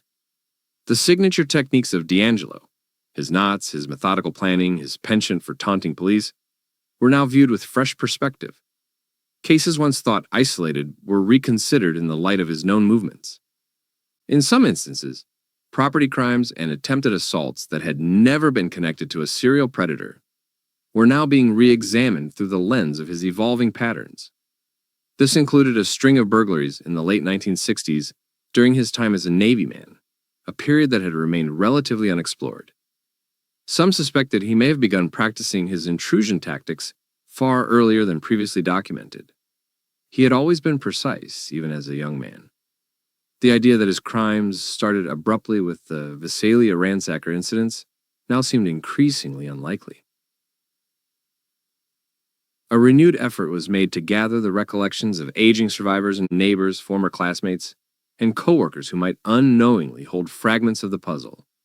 Joseph DeAngelo had lived a double life with such convincing ease that even those closest to him had never imagined the darkness he harbored. His ex-fiancée, college friends, and former police colleagues were subjected to media scrutiny and personal introspection. They reviewed moments from the past through a new lens. Odd comments, unexplained injuries, sudden absences. Many were racked with guilt. asking themselves what signs they had missed. But the truth was more insidious. DeAngelo had not simply hidden his crimes. He had constructed a facade so bland, so ordinary that it defied suspicion. He mowed his lawn. He shopped for groceries. He waved to neighbors. He lived in plain sight and banked on invisibility. Among his family members, reactions ranged from disbelief to horror. His daughters, some of whom had children of their own, struggled to reconcile the quiet man they knew with the predator revealed in court. One of them had reportedly lived with him until shortly before his arrest, unaware of the legacy buried in her father's past. For them, the revelation was more than personal betrayal. It was a generational scar. They had not just lost a father, they had inherited a ghost. Some chose to vanish from the public eye, changing names, relocating, avoiding any contact with the media. Others attempted to process the horror through private grief and quiet reflection, understanding that they, too, were victims of a truth that had been withheld from them all their lives. Meanwhile, survivors' support networks began to formalize into more organized entities. They held meetings, created resource groups, hosted conferences, and offered counseling to those affected not only by DeAngelo, but by similar cases still unresolved. These communities became a model for trauma-informed care, where healing was driven not by clinical detachment, but by shared experience. Victims of violent crimes often find themselves isolated by what they've endured, their pain difficult for outsiders to comprehend. But here, within these networks, they found understanding without explanation. They shared nightmares, triggers, recovery strategies. They celebrated small victories, a full night of sleep, a return to an old hobby, the ability to enter a dark room without flinching. These were triumphs that the world at large might overlook, but that, for them, marked the slow rebuilding of a stolen life. Oh. The ripple effect of DeAngelo's crimes had also reached academia. Criminologists, forensic psychologists, and behavioral analysts studied the details of his life with an intensity rarely seen outside serial murder literature. His case became a cornerstone in understanding offender typologies, particularly those who evade detection for decades. DeAngelo defied easy classification. He was not a drifter. He was not an outcast. He was not obviously mentally unstable. He held down jobs, maintained long-term relationships, and followed rules. Except when he didn't. His crimes were not spontaneous acts of rage, but calculated expressions of control. He stalked his victims, often for weeks. He knew their routines, the layout of their homes, even their family dynamics. He prepared escape routes. He manipulated time and fear with surgical precision. Forensic experts marveled at his ability to avoid leaving behind mind-usable fingerprints or hair samples. His use of ligatures, gloves, and staging tactics made him an anomaly in the annals of serial crime. He was part rapist, part killer, part burglar, and all of him was hidden behind the mask of normalcy. Public perception of serial killers had long been influenced by tropes: monsters lurking in the shadows, reclusive loners with twitchy behavior and chilling eyes. But DeAngelo was none of that. He was a former cop, a neighbor, a family man. He coached Little League. He complained about barking dogs and uncollected trash. He was the man you passed in the grocery aisle, the guy in the next cubicle. That ordinariness was, in the end, his most terrifying trait. It forced people to confront an uncomfortable truth. Evil does not always announce itself. Sometimes, it mows the lawn. Lawmakers took note as well. In the aftermath of the Golden State Killer's arrest and conviction, several states introduced legislation to support victims of cold cases, provide better funding for rape kit testing, and regulate the use of genetic genealogy in criminal investigations. Civil liberties organizations called for oversight and transparency, warning of potential misuse of such powerful tools. The debate became a balancing act between public safety and individual privacy. Still, few could deny that the technology had offered justice in a case once considered unsolvable. The ethical questions would persist, but the results were undeniable. A man who had raped and murdered for more than a decade, who had eluded authorities for over 40 years, was now imprisoned because of a distant relative's curiosity about their ancestry. In the digital realm, amateur sleuths and online crime forums who had followed the case for years also experienced a reckoning. Many of them had spent countless hours poring over police reports, comparing attack maps, compiling timelines, and speculating on suspects. For years, they had kept the case alive in the public consciousness. When official attention had waned, their passion had not only brought comfort to victims seeking recognition, but had also built a culture of collective investigation. When DeAngelo was unmasked, many in these communities felt both validation and heartbreak. They had been right to care. The man they had hunted in theory had been real, but knowing his name did not erase the weight of what he had done. For some, the hunt had provided purpose. With it over, they were left with the sobering reality that the monster had been caught, but the scars he left would remain. One particularly haunting aspect of DeAngelo's crimes that continued to fascinate and horrify the public was his use of taunting phone calls. Even years after the attacks, he sometimes called his victims. He would whisper threats.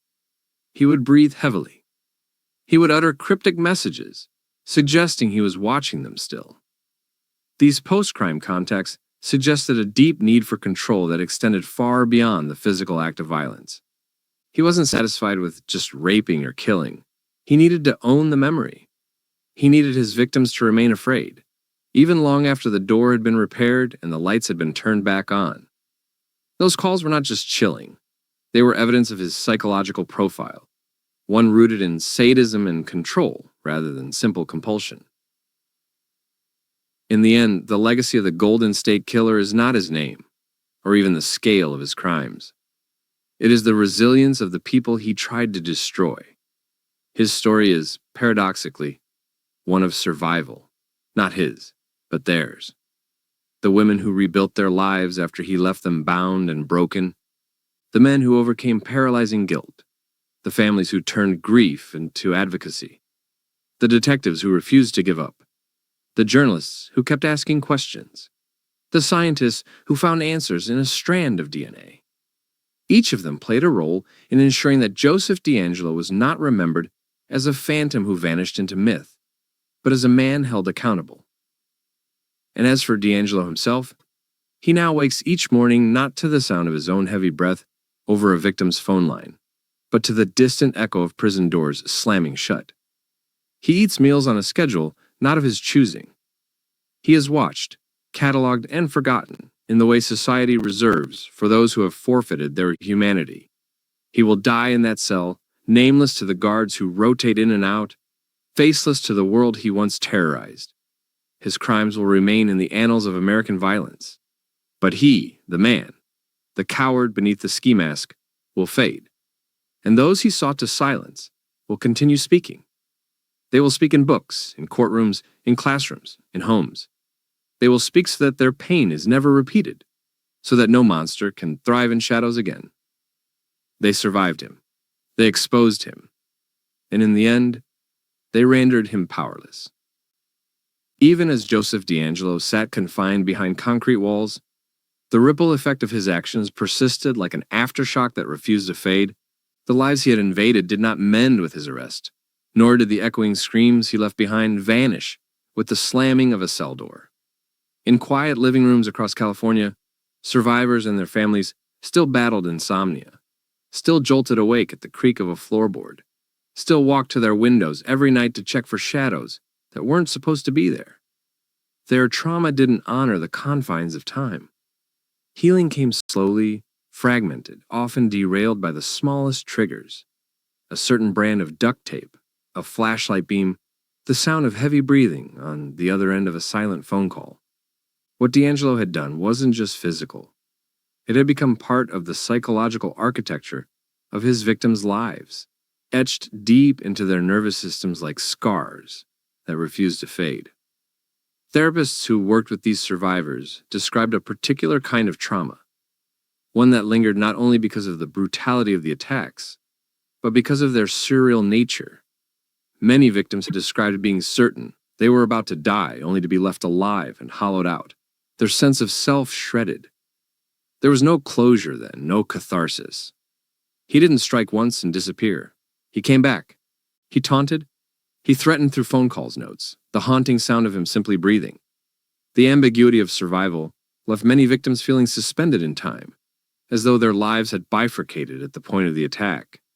The person they were before and the person they became after. This sense of a lost self lingered like a ghost.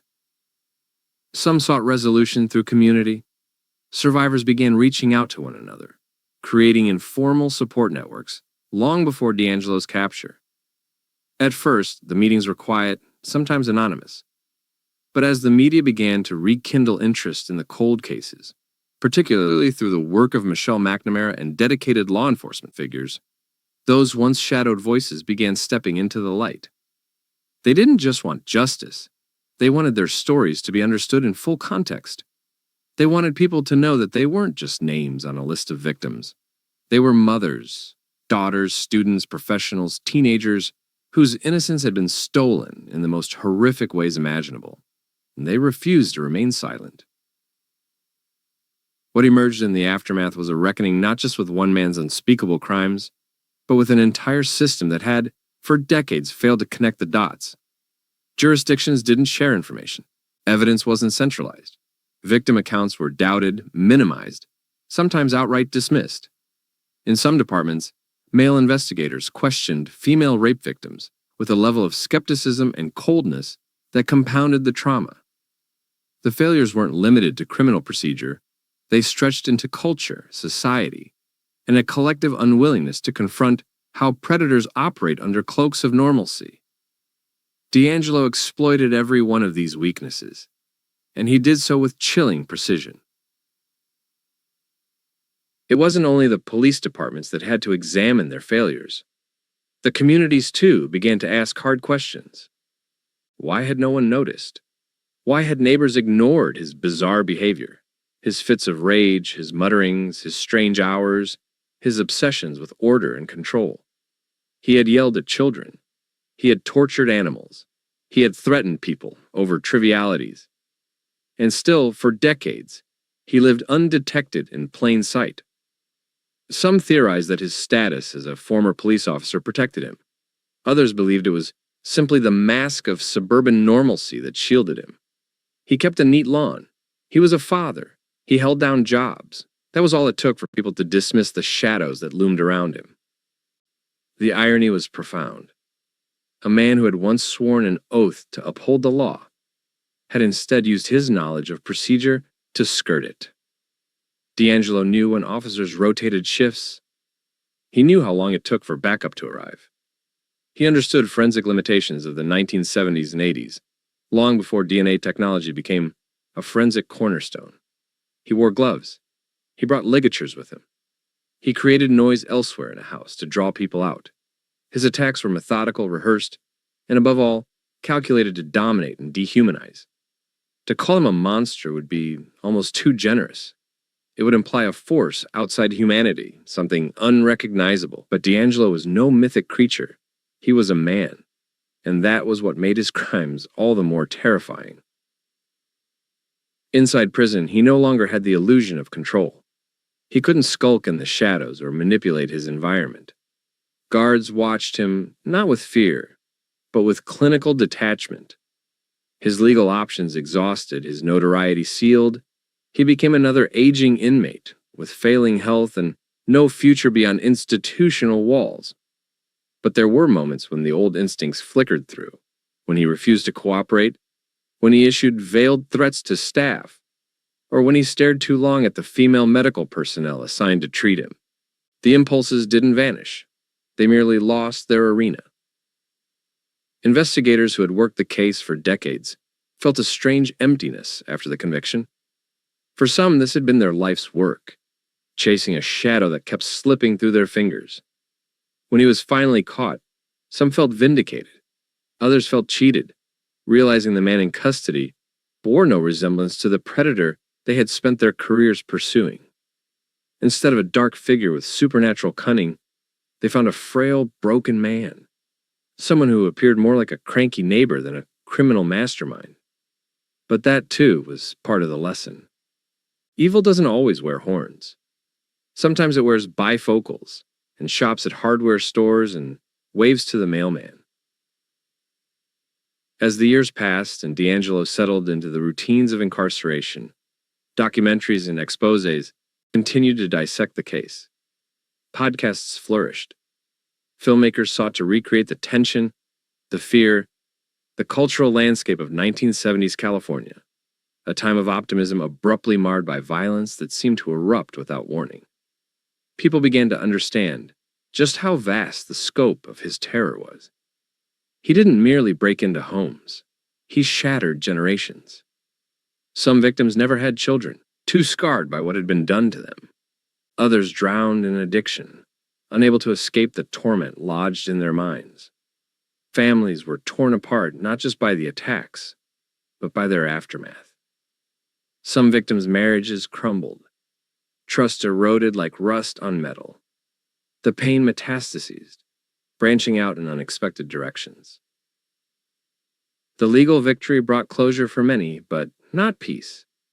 Peace was too distant, too elusive.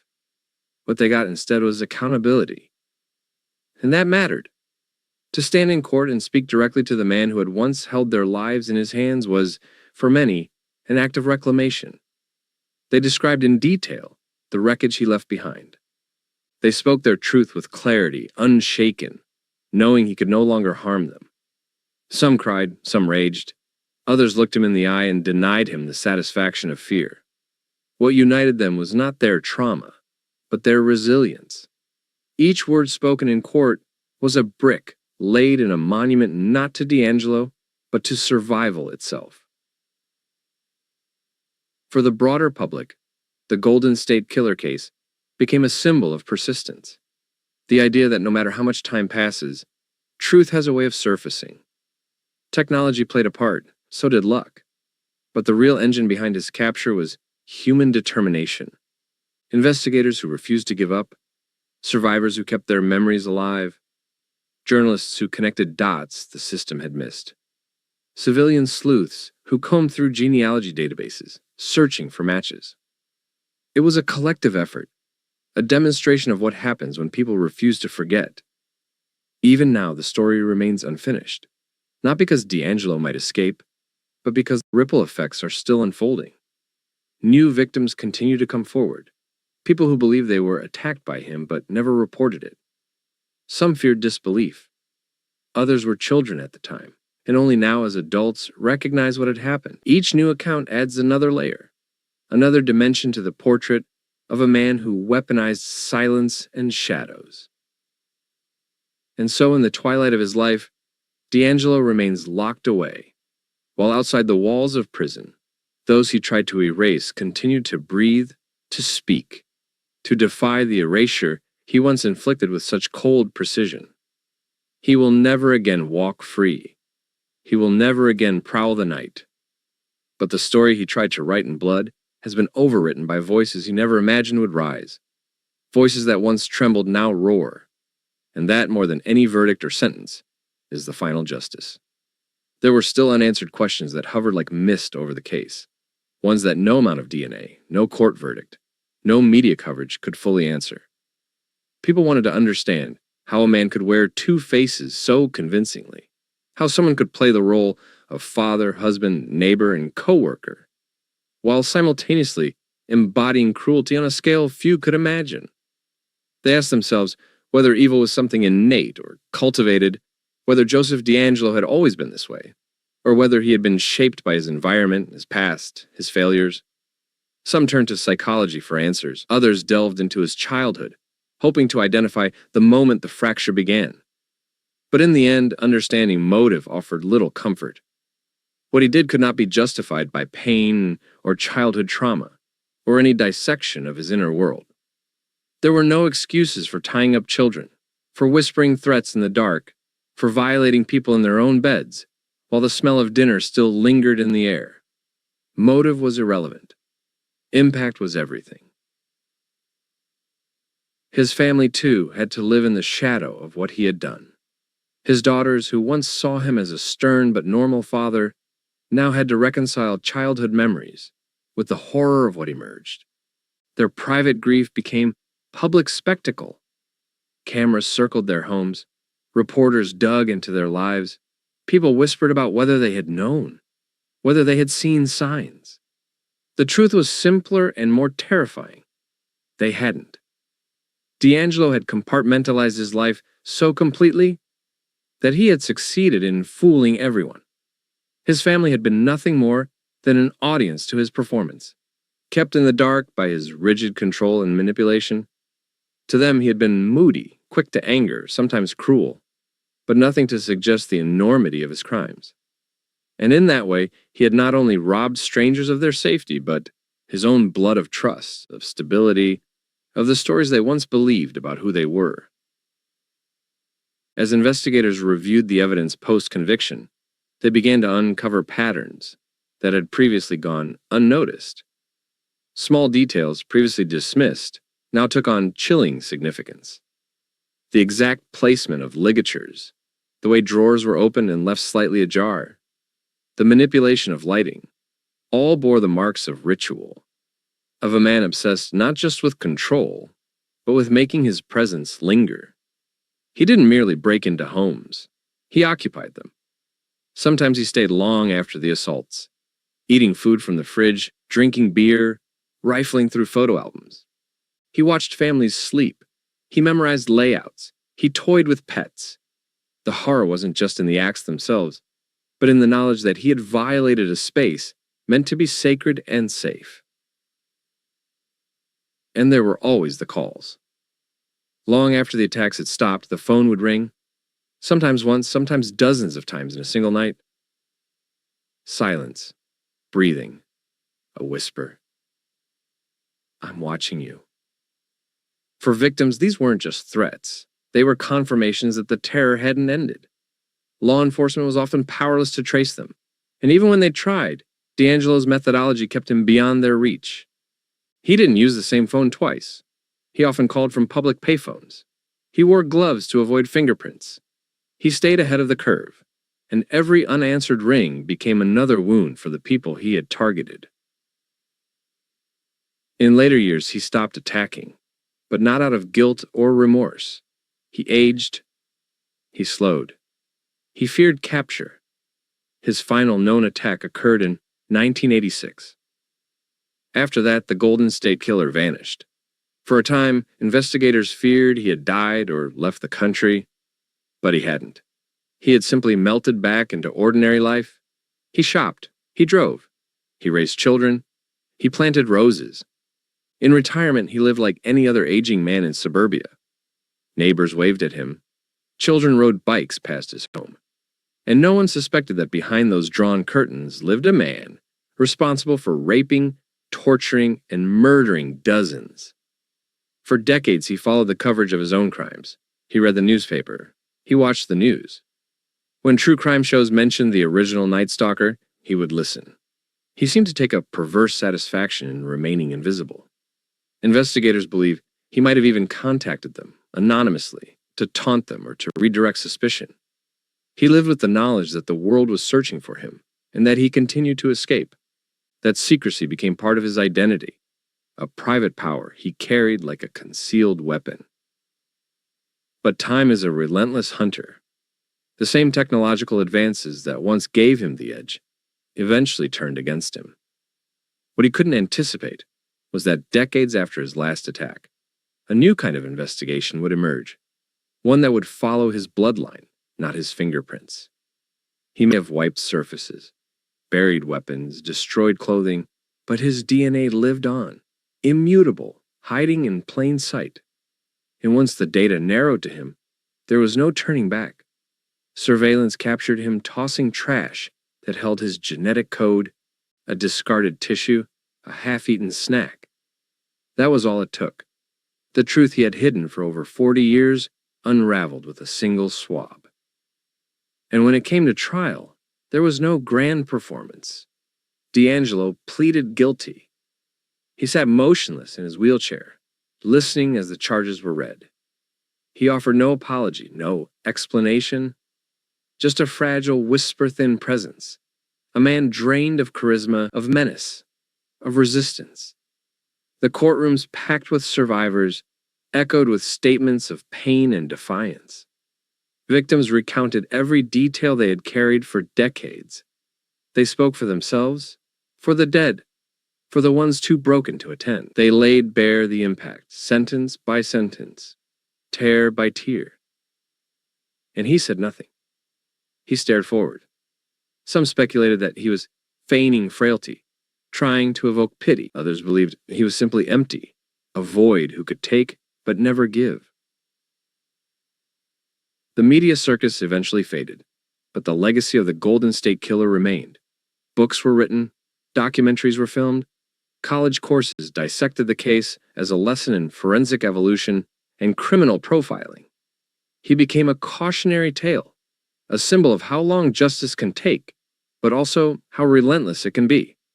He joined the ranks of serial predators whose names haunted public memory, not because they were extraordinary, but because they were ordinary and invisible until the mask slipped.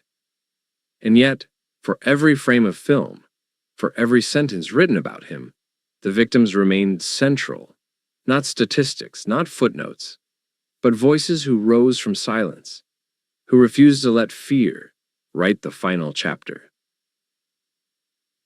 Even as his health declined in prison, there were no expressions of regret, no confessions beyond what the court required.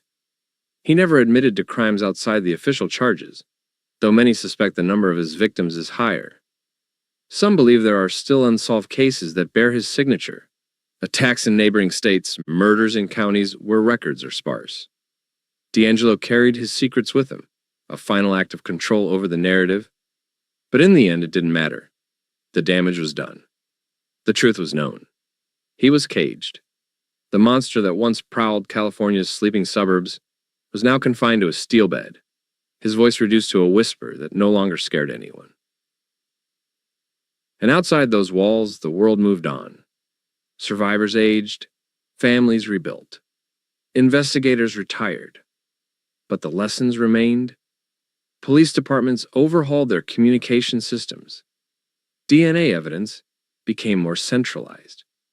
Laws were passed to protect victims and to close loopholes that predators once exploited. And the concept of justice evolved, not just as a legal outcome, but as a process of bearing witness, of giving voice, of saying, "We remember, we see you, you matter." That was the true reckoning. Not in the bars that held Joseph DeAngelo, but in the words that shattered decades of silence, spoken by those who refused to be forgotten. If you like this video, please like, share, and subscribe to the channel. And don't forget to hit the bell icon so you never miss a new true crime story. Your support means a lot.